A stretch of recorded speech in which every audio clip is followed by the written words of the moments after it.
High all government job aspirants welcome to my YouTube channel JN studies for government jobs. तो आज के আমরা discuss করছি WBCS prelims 2011 সালের হিস্ট্রি কোশ্চেন পেপার। তো যারা ফার্স্ট টাইম পরীক্ষা দিচ্ছ তোমাদের বলে রাখি, তোমাদের হিস্ট্রি থেকে আউট অফ 200 তোমাদের 50 মার্কস হিস্ট্রি থেকে আসবে টোটাল, ঠিক আছে।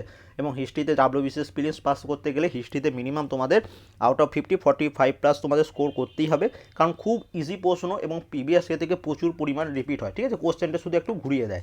আজকে দেখো আমরা 2011 সালের কোশ্চেন পেপার ডিসকাস করছি।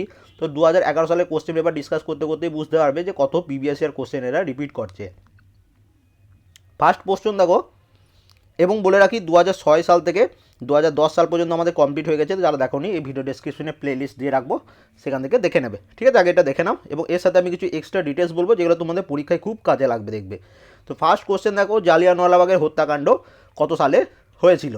তো দেখো এই প্রশ্নটা তিনটে এক্সামে এসছে পরপর, 9, 10 এবং এটা 11 সালের কোশ্চেন পেপারে। তো কতটা ইম্পর্টেন্ট বুঝতে পারছো। তো জালিয়ানওয়ালাবাগের হত্যাকাণ্ড হয়েছিল 1919 সালে, ঠিক আছে। কে এটার হত্যার জন্য আদেশ দিয়েছিল? General Dyer. আরেকটা প্রশ্ন আছে যে জেনারেল ডায়ারকে কে হত্যা করেছিলেন। তো জেনারেল ডায়ারকে হত্যা করেছিলেন কে? উধম সিং। এটা মনে রাখবে, উধম সিং তিনি জেনারেল ডায়ারকে হত্যা করেছিলেন। এবার দেখো আরেকটা প্রশ্ন আসবে, যদি প্রশ্ন আসে যে জালিয়ানওয়ালাবাগের হত্যাকাণ্ডের সময় কে ভাইসরয় ছিলেন, তো তখন অ্যান্সার কী হচ্ছে? লর্ড চেমসফোর্ড, ঠিক আছে। এটাও মনে রাখবে। 1916 সালে কী হয়েছিল কেউ বলতে পারবে?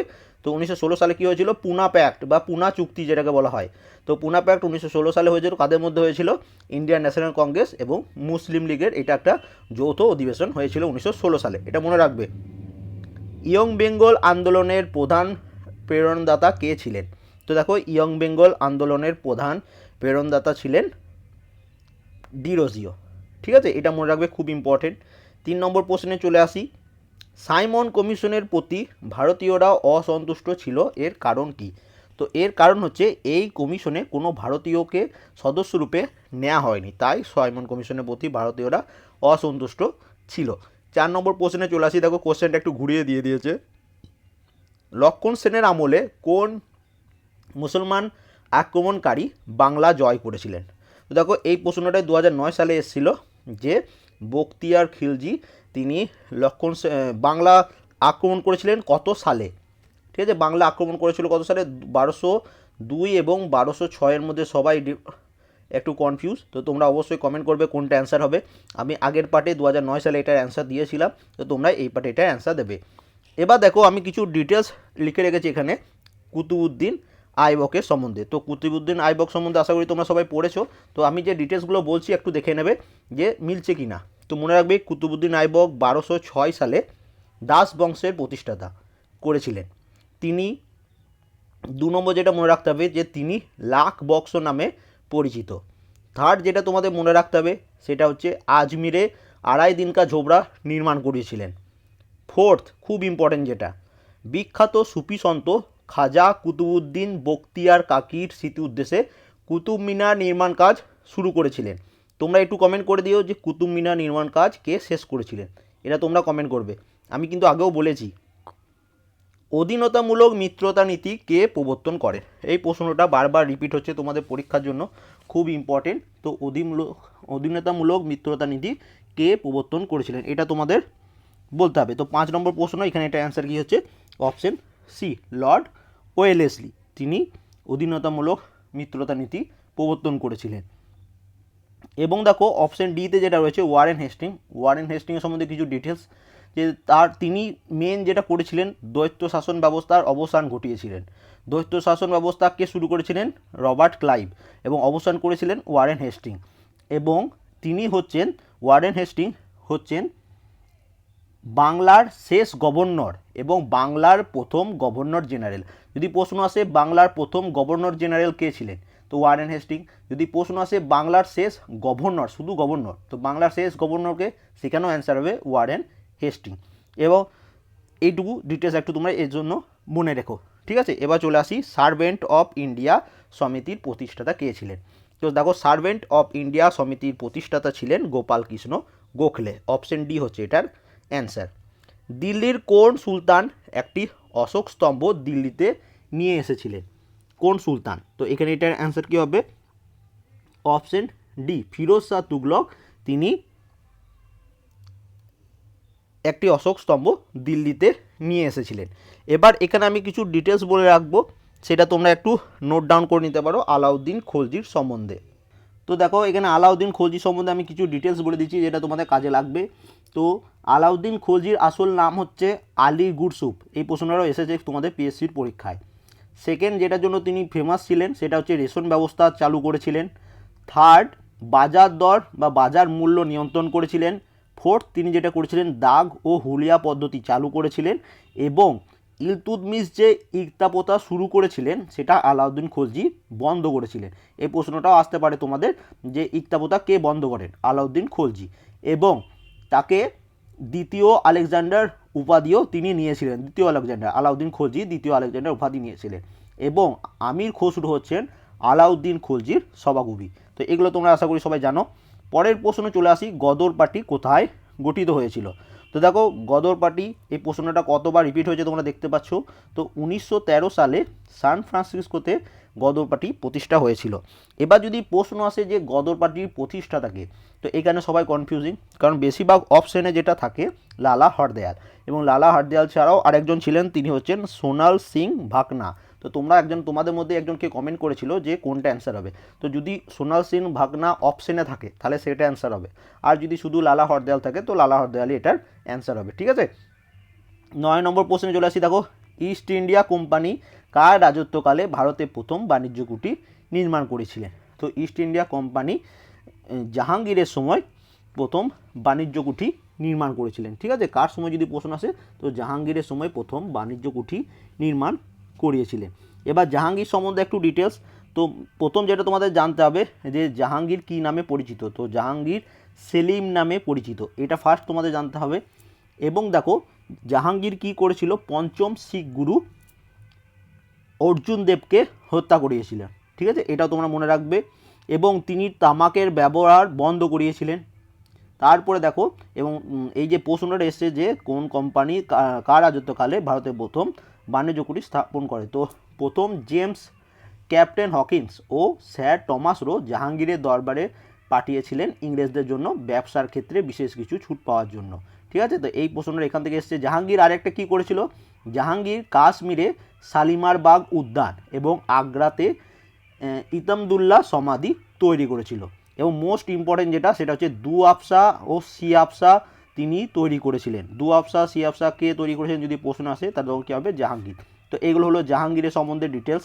এরপর দেখো নেক্সট প্রশ্ন, দেখো ইনকলাব জিন্দাবাদ স্লোগান কে দিয়েছিলেন? ভগৎ সিং। অপশন বি হচ্ছে এটার অ্যান্সার। এই প্রশ্নটা তোমাদের সবার জন্য, সবাই এটা কমেন্ট করে জানাবে, আমি সবার রিপ্লাই দেখতে চাই। ব্রিটিশ শাসন অধীনে ভারতের প্রথম রাজনৈতিক সমিতি হলো কোনটি? ব্রহ্ম সমাজ, আর্য সমাজ, বঙ্গীয় ল্যান্ড হোল্ডার সোসাইটি বা ব্রিটিশ ইন্ডিয়ান অ্যাসোসিয়েশন, এবং ডি হচ্ছে নান। এগুলোর মধ্যে কোনোটাও হবে না। তো এটা তোমরা সবাই কমেন্ট করবে, ঠিক আছে, কোনটা অ্যান্সার হবে। তার সাথে আমি কিছু ডিটেলস বলে দিচ্ছি। ব্রহ্ম সমাজ কে করেছিলেন? রাজা রামমোহন রায়। আর্য সমাজ স্বামী দয়ানন্দ সরস্বতী। এই দুটো ডিটেলস মনে রাখবে। 12 নম্বর প্রশ্ন, গোপাল কোন বংশের প্রতিষ্ঠাতা ছিলেন? তো গোপাল ছিলেন পাল বংশের প্রতিষ্ঠাতা। পতিয়ার বংশের প্রতিষ্ঠাতা হচ্ছেন প্রথম নাগভট্ট। চালুক্য বংশের প্রতিষ্ঠাতা হচ্ছেন প্রথম পুলকেশী। তোমরা এটা কমেন্ট করবে যে পল্লব বংশের প্রতিষ্ঠাতা কে। নেক্সট দেখো, বোম্বাইতে কোন বছর ভারতীয় রাজকীয় নৌবিদ্রোহ ঘটেছিল? তো নৌবিদ্রোহ কত সালে হয়েছিল? 1946 সালে। ঠিক আছে, 1942 সালে কী হয়েছিল? কুইট ইন্ডিয়া মুভমেন্ট, ভারত ছাড়ো আন্দোলন।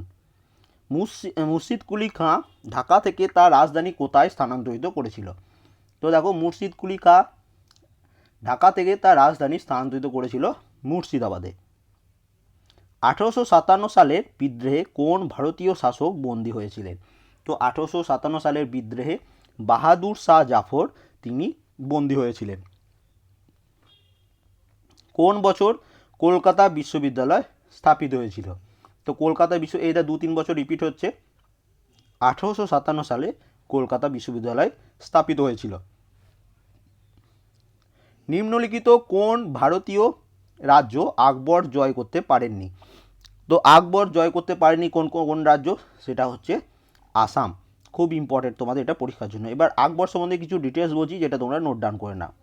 তো দেখো আকবরের সম্বন্ধে যেটা প্রথম তোমাদের জানতে হবে সেটা কি, যে আকবরের সময় পানিপথে দ্বিতীয় যুদ্ধ হয়েছিল কত সালে, 1556 সালে। কাদের মধ্যে হয়েছিল, আকবর এবং হিমুর মধ্যে। ঠিক আছে, এরপরে তোমাদের যেটা মনে রাখতে হবে তোমাদের সেটা হচ্ছে আকবরের প্রধান পরামর্শদাতা এবং গৃহশিক্ষক ছিলেন কে, মীর আব্দুল লতিফ। যদি প্রশ্ন আসে মীর আব্দুল লতিফ কে, তো তিনি হচ্ছেন আকবরের প্রধান পরামর্শদাতা এবং গৃহশিক্ষক। ঠিক আছে, পরে চলে আসি, আকবরের সমাধি কোথায় অবস্থিত। এই প্রশ্নটা তোমাদের পিএসসির পরীক্ষায় এসছে।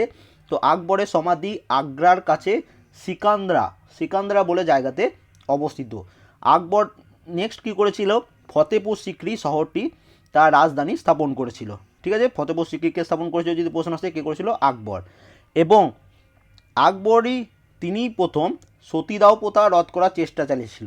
এই প্রশ্নটা তোমাদের ডাব্লিউবিসিএস পরীক্ষাতেও এসেছে। ঠিক আছে, তিনি প্রথম সতীদাহ প্রথা রদ করার চেষ্টা করেছিলেন এবং তিনি দিন ই ইলাই নামে একটি নতুন ধর্মের প্রবর্তন করেন। এটা তো তোমরা সবাই জানো। এরপর দেখো নেক্সট আর একটা পোস্ট যেটা তোমাদের মনে রাখতে হবে, যে আকবরের ভূমি রাজস্ব মন্ত্রী রাজা টোডরমল ছিল। ঠিক আছে, নেক্সট প্রশ্নে চলে আসি। দেখো কে বলেছে, কোন অঞ্চল দখলের জন্য বাহমনি রাজ্য এবং বিজয়নগর সাম্রাজ্য প্রায়শই সংঘর্ষে লিপ্ত হয়েছিল, সেটা কিন্তু রায়চুর দোয়াব। অপশন ডি হচ্ছে এটার অ্যান্সার। তো তাহলে এখানে এটা অ্যান্সার কী হয়ে যাচ্ছে, রায়চুর দোয়াব। অপশন ডি হচ্ছে এটার অ্যান্সার। দিল্লিতে কুতুব মিনার কে নির্মাণ করেন, তো তখন এই প্রশ্নটা যখন থাকবে তখন এটার অ্যান্সার হবে কুতুবউদ্দিন আইবক। যদি প্রশ্ন আসে যে কুতুব মিনার নির্মাণ কাজ শেষ কে করেছিলেন, তখন অ্যান্সার কী হচ্ছে, ইলতুৎমিশ। ঠিক আছে, তো এনাদের সম্বন্ধে একটু কিছুক্ষণ আগে আমি ডিটেলস দিয়ে দিয়েছি, সেই জন্য এটা আর দিচ্ছি না কিছু। বাংলায় নীল বিদ্রোহ ঘটেছিল কোন সালে, তো নীল বিদ্রোহ বাংলায় ঘটেছিল কত সালে, তো বাংলায় নীল বিদ্রোহ ঘটেছিল 1859 সালে। অপশন এ হচ্ছে এটার অ্যান্সার। এবং নীল বিদ্রোহের নেতা কে ছিল, বিষ্ণু বিশ্বাস এবং দিগম্বর বিশ্বাস। এটাও তোমরা মনে রাখবে। ইবন বতুতা কোন শাসকের রাজত্বকালে ভারতে আসেন, তো ইবন বতুতা তিনি মোহাম্মদ বিন তুগলকের সময় ভারতে এসেছিলেন। দেখো ইম্পিরিয়াল লেজিসলেটিভ কাউন্সিল ইলবার্ট বিল আনা হয়েছিল কত সালে, তো ইলবার্ট বিল আনা হয়েছিল 1883 সালে। কে এনেছিল, লর্ড রিপন। এটা মনে রাখবে। কোন সুলতানের রাজত্বকালে চেঙ্গিস খান ভারত আক্রমণ করেছিলেন, তো এটা কে করেছিলেন, ইলতুৎমিশ। ইলতুৎমিশের রাজত্বকালে চেঙ্গিস খান ভারত আক্রমণ করেছিলেন। কে বলেছিলেন, কংগ্রেস যদি দেশ বিভাগ গ্রহণ করতে ইচ্ছুক হয় তা হবে আমার মৃতদেহের উপর দিয়ে, তো এই উক্তিটি কার, এই উক্তিটি হচ্ছে মহাত্মা গান্ধীর। গান্ধীজি ভারতের গণ আন্দোলনের প্রথম অভিজ্ঞতা কোথায় হয়েছিল, তো দেখো গান্ধীজির ভারতে গণ আন্দোলনের প্রথম অভিজ্ঞতা হয়েছিল চম্পারণ। ঠিক আছে, চম্পারণ এটা কোথায় অবস্থিত, বিহারে। কত সালে হয়েছিল, 1917 সালে। এবার দেখো অপশন এতে যেটা রয়েছে বরদৌলি সত্যাগ্রহ, এটা হয়েছিল 1928 সালে। কোথায় হয়েছিল, গুজরাটে। এর নেতৃত্বকে দিয়েছিলেন সর্দার বল্লভভাই প্যাটেল এবং গান্ধীজি। ঠিক আছে, বল্লভভাই প্যাটেলটাই মেন ছিলেন। চৌরি চৌরার ঘটনা কত সালে হয়েছিল, 1922 সালে। ঠিক আছে, তোমরা এটা কমেন্ট করে দিও ডান্ডি মার্চ কত সালে হয়েছিল, তাহলে পুরো একদম অপশনগুলো আমাদের ডিসকাস হয়ে যাবে। পরবর্তী প্রশ্ন দেখো, ভারতীয় টাকায় যে সিংহমূর্তি ছাপা থাকে তা কোথায় আবিষ্কৃত হয়েছিল, তো এটাও খুব ইম্পর্টেন্ট একটা প্রশ্ন। এখানে এটা অ্যান্সার কী হবে, এটা ছাপা হয়েছিল কোথায়, সরনাথে। ছাপা হয়েছিল বলছি, কোথায় আবিষ্কৃত হয়েছিল, তো এটা আবিষ্কৃত হয়েছিল সরনাথে। তো অপশন ডি হচ্ছে এখানে এটার অ্যান্সার। নাসিক প্রশস্তি কে প্রচার করেছিলেন, তো দেখো নাসিক প্রশস্তি এটি প্রচার করেছিলেন গৌতমীপুত্র সাতকর্ণী। তো অপশন এ হয়ে যাবে এখানে এটার অ্যান্সার। বাংলার শেষ স্বাধীন সুলতান কে ছিলেন, তো বাংলার শেষ স্বাধীন সুলতান ছিলেন গিয়াসউদ্দিন মাহমুদ শাহ। অপশন বি হচ্ছে এটার অ্যান্সার। দিল্লির কোন সুলতান কৃতদাসদের জন্য একটি পৃথক দপ্তর সৃষ্টি করেছিলেন, তো এটা কে করেছিলেন, ফিরোজ শাহ তুগলক। ঠিক আছে, তোমরা এটা কমেন্ট করো তুগলক বংশের প্রতিষ্ঠাতাকে, এটা তোমরা কমেন্ট করবে। ঠিক আছে, কোন গভর্নর জেনারেল কার্যকালে ভারতীয় সিভিল সার্ভিস প্রবর্তিত হয়েছিল, তো ভারতীয় সিভিল সার্ভিস কার সময় প্রবর্তিত হয়েছিল, তো 30 নম্বর প্রশ্ন। এখানে এটা অ্যান্সার কী হবে, যে ভারতের সিভিল সার্ভিস এটি প্রবর্তিত হয়েছিল লর্ড কর্নওয়ালিসের আমলে। ঠিক আছে, এবং সিভিল সার্ভিস ছাড়া আরেকটা তিনি কী করেছিলেন, চিরস্থায়ী বন্দোবস্ত করেছিলেন। কে করেছিলেন, লর্ড কর্নওয়ালিস। লর্ড কার্জনের সময় কি হয়েছিল? বঙ্গভঙ্গ হয়েছিল। লর্ড উইলিয়াম বেন্টিক তিনি কি করেছিলেন? তো লর্ড উইলিয়াম বেন্টিক তিনি কি করেছিলেন? 1829 সালে তিনি করেছিলেন সতীদাহ প্রথার অবসান ঘটিয়েছিলেন। ঠিক আছে, তো এটা খুব ইম্পর্টেন্ট সতীদাহ প্রথাটা। এবং তিনি প্রথম গভর্নর জেনারেল অফ ইন্ডিয়া, যদি বলে ফার্স্ট গভর্নর জেনারেল অফ ইন্ডিয়াকে, তো লর্ড উইলিয়াম বেন্টিক। এবং বেন্টিক ভারতে আধুনিক শিক্ষার প্রচলনও করেছিলেন। তো এই ডিটেলসগুলো তোমরা মনে রাখবে। লর্ড ডালহৌসি সম্বন্ধে আমি প্রতিদিনই বলি, সেই জন্য আজকে আর বলছি না। কে অমিতঘাত নামে পরিচিত? তো অমিতঘাত নামে পরিচিত হচ্ছেন বিন্দুসার। বিন্দুসারের আরেকটা নাম আছে, সেটা হচ্ছে দেখো সীমাসেন। সীমাসেন, অমিতঘাত দুটোই হচ্ছে বিন্দুসার। বিম্বিসার, বিম্বিসারের আরেকটা নাম কি? শ্রমিক নামে পরিচিত। অশোক, অশোক কি নামে পরিচিত? দেবনাম প্রিয়, প্রিয়দর্শী। ঠিক আছে। তহকক ই হিন্দ কে রচনা করেছিলেন? তো তহকক ই হিন্দ এটি রচনা করেছিলেন আলবেরুনি। অপশন এ হচ্ছে এটার অ্যান্সার। বুদ্ধ কোথায় তার বাণী প্রথম প্রচার করেছিলেন? তো বুদ্ধ তার বাণী প্রথম প্রচার করেছিলেন সরনাথে। ঠিক আছে। কুশীনগরে তার মৃত্যু হয়েছিল, নেপালে লুম্বিনীতে যার জন্ম হয়েছিল, এবং বোধগয়াতে তিনি প্রথম জ্ঞান দান করেছিলেন। এলাহাবাদ প্রশস্তি কে রচনা করেন? তো এলাহাবাদ প্রশস্তি এটি রচনা করেছিলেন হরিসেন। অশ্বঘোষে রচিত একটা গ্রন্থের নাম কি? তো সেটা হচ্ছে বুদ্ধচরিত। পথের দাবি কে লেখেন? তো পথের দাবি এর লেখক হচ্ছেন শরৎচন্দ্র চট্টোপাধ্যায়। মুন্ডা বিদ্রোহ কখন ঘটেছিল? তো মুন্ডা বিদ্রোহ এটি ঘটেছিল 1899 সাল থেকে 1900 সাল পর্যন্ত। কোথায় ঘটেছিল? ছোটনাগপুরে। এবং এর নেতৃত্ব কে দিয়েছিলেন? বিরসা মুন্ডা। পরবর্তী প্রশ্ন, আন্দামান ভারতের কোন গভর্নর জেনারেল নিহত হয়েছিলেন? তো এটা তোমাদের 2010 সালেও এসেছিল, এই 2011 সালেও এসছে। তো কে হত্যা হয়েছিল? লর্ড মেয়। সাতবাহন রাজাদের সময় উল্লেখযোগ্য বন্দর ছিল কোনটি? তো সাতবাহন রাজাদের সময় উল্লেখযোগ্য বন্দর ছিল সোপারা। অপশন এ হচ্ছে এটার অ্যান্সার। 39 নম্বর প্রশ্নে,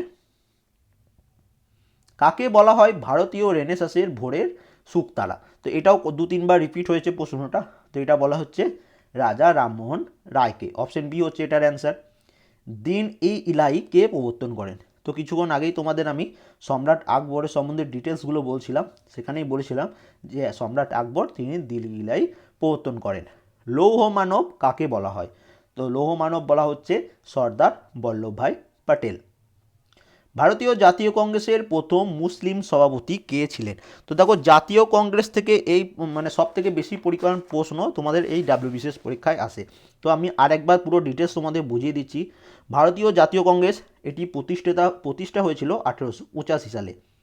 কে প্রতিষ্ঠা করেছিলেন? Allan Octavian Hume. A O Hume অপশানে থাকবে বা অ্যালেন অক্টোভিয়ান হিউম থাকবে। এর যে 1825 সালে ফার্স্ট সেশন হয়েছিল, সেখানকার প্রেসিডেন্ট কে করেছিলেন? ডাব্লিউ.সি. ব্যানার্জি, মনে হচ্ছে উমেশ চন্দ্র ব্যানার্জি। এবং এই ফার্স্ট সেশন এটা হয়েছিল কোথায়? এটা হয়েছিল বোম্বেতে। এটা ফার্স্ট সেশন হয়ে গেল। এবার চলে আসি আমরা সেকেন্ড সেশন। সেকেন্ড সেশন এটা হয়েছিল কখন? তো সেকেন্ড সেশন যেটা হয়েছিল 1886 সালে হয়েছিল। কোথায় হয়েছিল? কলকাতাতে। এবং তার নেতৃত্ব কে দিয়েছিলেন? দাদাভাই নৌরোজি। এবার এখানে তোমাদের প্রশ্ন হচ্ছে দেখো যে প্রথম মুসলিম সভাপতি, বা এরকম যদি প্রশ্ন আসে যে ভারতীয় জাতীয় কংগ্রেসের তৃতীয় সেশনকে সভাপতিত্ব করেছিলেন, একই অ্যান্সার হবে। তো দেখো তৃতীয় সেশন যেটা 1885, 86, 87 সালে হয়েছিল, সেটা কোথায় হয়েছিল? মাদ্রাজে। এর নেতৃত্ব কে দিয়েছিলেন? বাদুরউদ্দিন তৈয়বজি। এবং বাদুরউদ্দিন তৈয়বজি হচ্ছেন প্রথম মুসলিম প্রেসিডেন্ট। ঠিক আছে, ফার্স্ট, সেকেন্ড, থার্ড এই তিনটে তোমাদের মনে রাখতে হবে। আরেকটা প্রশ্ন আসে, আমি দেখেছি যে যদি প্রশ্ন আসে প্রথম ইংরেজ সভাপতি কে ছিলেন, তো সেটা কত নম্বর ছিল? সেটা যত সম্ভব ফোর্থ সেশন ছিল। George UL. জর্জ ইউএল ছিলেন ফোর্থ সেশন, এলাহাবাদে সেটার সেশনটা হয়েছিল, এবং তিনি প্রথম ইংরেজ সভাপতি ছিলেন। বাবর নামার লেখক কে? তো দেখো বাবর নিজের আত্মজীবনী নিজে লিখেছিলেন। তো বাবর নামার কার হচ্ছে? বাবরের লেখা। আবুল ফজলের লিখিত একটা গ্রন্থের নাম তোমরা কমেন্ট করো। আলেকজান্ডার কত দিনের জন্য ভারতে ছিলেন? তো আলেকজান্ডার ছিলেন 19 মাসের জন্য। এটা 2006 সালে এবং 2011 সালে রিপিট হয়েছে। এই একটা কনফিউজিং প্রশ্ন তোমাদের পরীক্ষায় রয়েছে।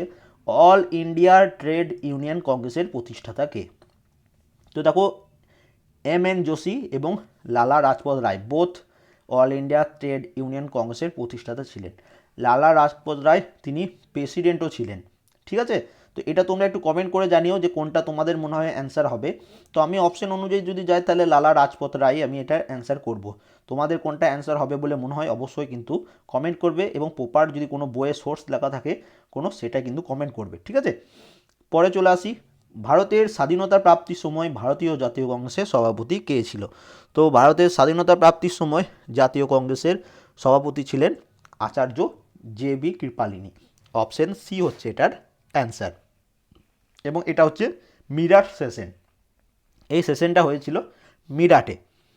পরবর্তী প্রশ্ন চলে আসি আমরা, কোন ভারতীয় সর্বপ্রথম ব্রিটিশ পার্লামেন্টের সদস্য মনোনীত হয়েছিল? দেখো এই প্রশ্নটা খুবই স্ট্যান্ডার্ড একটা প্রশ্ন। এটা কে হবে অ্যান্সার? দাদাভাই নৌরোজি। তিনি সবার প্রথম ব্রিটিশ পার্লামেন্টের সদস্য মনোনীত হয়েছিলেন। প্রধান বৌদ্ধ ধর্মগ্রন্থ সমূহ কোন ভাষায় লেখা? তো প্রধান বৌদ্ধ ধর্মগ্রন্থ হচ্ছে ত্রিপিটক, এটি কোনটা? পালি ভাষায় লেখা। এবং সংস্কৃত ভাষায় লিখিত হচ্ছে রাজতরঙ্গিনী, কার লেখা? কলহনের। চলে আসি 49 নম্বর প্রশ্ন, চিরস্থায়ী বন্দোবস্ত কে প্রবর্তন করেন? তো দেখো চিরস্থায়ী বন্দোবস্ত এটি প্রবর্তন করেছিলেন লর্ড কর্নওয়ালিস। লাস্ট প্রশ্ন, মানুষের আবিষ্কৃত প্রথম ধাতুটি হলো কোনটি? তো মানুষের আবিষ্কৃত প্রথম ধাতু হচ্ছে যে তামা, এবং সিন্ধু সভ্যতার লোকেরা কোনটির ব্যবহার জানতো না? লোহার ব্যবহার জানতো না। তা এই ছিল টোটাল 50 কোশ্চেন। ঘুরিয়ে ফিরিয়ে তোমার যদি হিস্ট্রির পড়া থাকে তুমি এগুলোর অ্যান্সার খুব ইজিলি করতে পারবে। আউট অফ 50 তোমাদের কত স্কোর হচ্ছে অবশ্যই কমেন্ট করে জানাবে। যদি কোনো জায়গায় দেখছো যে তোমার ভুল হচ্ছে, সেই জায়গাটা কিন্তু আরেকবার ভালো করে পড়ে নেবে পরীক্ষায়, কারণ তোমাদের তো যদি WBCS প্রিলিমস পাস করতে চাও আউট অফ মিনিমাম 40 তোমাকে পেতেই হবে 50-র মধ্যে, তাই খুব ইজিলি তোমরা WBCS পাস করে যাবে। অ্যান্ড কেমন লাগলো অবশ্যই কমেন্ট করবে। যদি মনে হয় কোনো প্রশ্নের অ্যান্সার ভুল বলেছি সেটাও কমেন্ট করে দেবে। যারা যারা তোমাদের বন্ধুরা WBCS দিচ্ছে তাদের সাথে ভিডিওটা অবশ্যই শেয়ার করবে। ভিডিওটা ভালো লাগলে অবশ্যই লাইক করবে। And thank you for watching.